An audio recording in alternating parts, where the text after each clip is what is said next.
ओम साई राम, जय Sai Ram. Welcome to Baba's channel. और इस चैनल पर भी हम हर थर्सडे बाबा की लीलाओं का गुणगान करते हैं।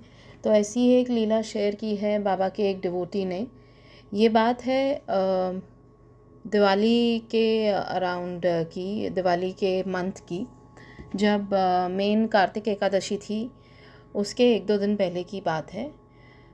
इन्होंने लिखा है कि ये बाबा के टेंपल में वस्त्रदान करना चाहते थे, बाबा को वस्त्र पहनाना चाहते थे।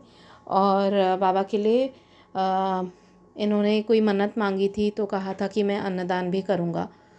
तो अन्नदान के लिए उन्होंने उस टेंपल में बात की थी, जो टेंपल संभालते थे वहाँ पर उन लोगों से। तो उन्होंने उनको कहा था कि उस थर्सडे, पर्टिकुलर थर्सडे को वो किसी और ने अन्नदान के लिए कहा हुआ है, तो आप अगले थर्सडे कर लेना। और मतलब हर थर्सडे उस मंदिर में अन्नदान किया जाता था, प्रसाद जैसे नॉर्मली बांटा जाता है बाबा के मंदिर में थर्सडे को। तो वैसे वहाँ पर ऑलरेडी किसी ने कहा हुआ था। तो इन्होंने बोला कि ठीक है, कोई बात नहीं, हम फिर अगले थर्सडे कर लेंगे। और फिर क्या होता है कि बाबा की लीला, ये थोड़े अपसेट हो गए कि हमें करना था लेकिन इस थर्सडे नहीं हो पा रहा है।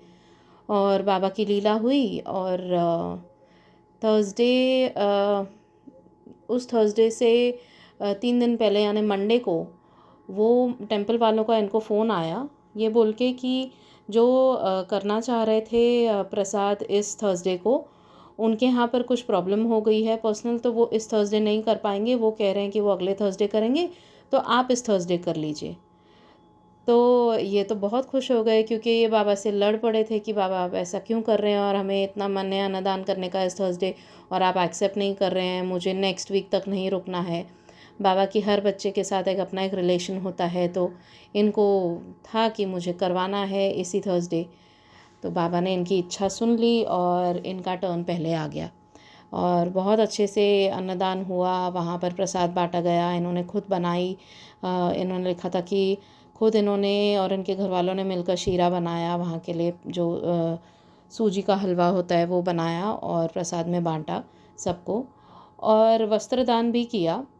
और बाबा की ऐसी लीला कि जिन थर्सडे इन्होंने वस्त्रदान किया और अन्नदान किया, तो जो वस्त्र थे बाबा के, उन टेंपल वालों ने, जो कार्तिक एकादशी थी उस दिन उन्होंने वो वस्त्र बाबा को पहनाए। तो मतलब कितनी प्यारी लीलाएं बाबा करते हैं ना। एक तो बाबा जो अन्नदान था, इनको इतना मन था करने का, और बाबा हमेशा कहते हैं कि मेरे बच्चों से मैं एक्सपेक्ट करता हूँ कि वो मेरी बात सुने और अन्नदान करें। और जब कोई करना चाह रहा है और उनकी टर्न नहीं आई, तो बाबा ने उनकी टर्न पहले करवा दी। और साथ में वस्त्रदान भी, जो बाबा को वस्त्र पहनाना चाह रहे थे इतना प्यार से, जो उनकी मन्नत उन्होंने पूरी की थी, उसके लिए वस्त्रदान उन्होंने कहा था कि मैं बाबा आपको एक वस्त्र पहनाना चाहूँगा प्यार से। तो बाबा ने वो भी एक्सेप्ट किया, और वो भी मतलब थर्सडे के दिन एक्सेप्ट किया और पहना किस दिन, कार्तिक एकादशी के दिन। तो बोले कितना मतलब क्या प्यारा संजोग, तो नहीं कहलाया जा सकता, लेकिन बाबा की टाइमिंग्स होती हैं परफेक्ट, कि बाबा दिखाते हैं हमें कि मैं तुम्हारा प्यार स्वीकार करता हूँ, और तुम जिस तरह मुझसे प्यार करते हो मैं भी तुम्हें उस तरह से प्यार करता हूँ। वो बोलते हैं ना कि you look to me the same way I look to you. तो बाबा हैं ही हमारे इतने अच्छे, इतने प्यारे, इतनी अच्छी अच्छी लीलाएं करते हैं, और हर एक की मन्नत, उनकी इच्छाएं ज़रूर पूरी करते हैं बाबा। आज नहीं तो कल वो होती ही है, बस हमें श्रद्धा और सबूरी रखनी है, और बाबा के ऊपर जो विश्वास है, जो प्यार है, वो कम नहीं होने देना है। तो इसी तरह आप भी अपनी लीलाएं, अपने अनुभव शेयर कीजिए, और बस बाबा का नाम जपते रहिए, क्योंकि नाम जप में बहुत ताकत है। ओम साई राम, जय साई राम। और अगर आप लोगों को भी अगर कोई एक्सपीरियंसेस शेयर करने हैं, तो मेरा कॉन्टैक्ट नंबर हमेशा रहता है स्क्रीन पर, लीलाओं का जब मैं गुणगान करती हूँ उस वीडियो में। Thank you so much. जय साई राम।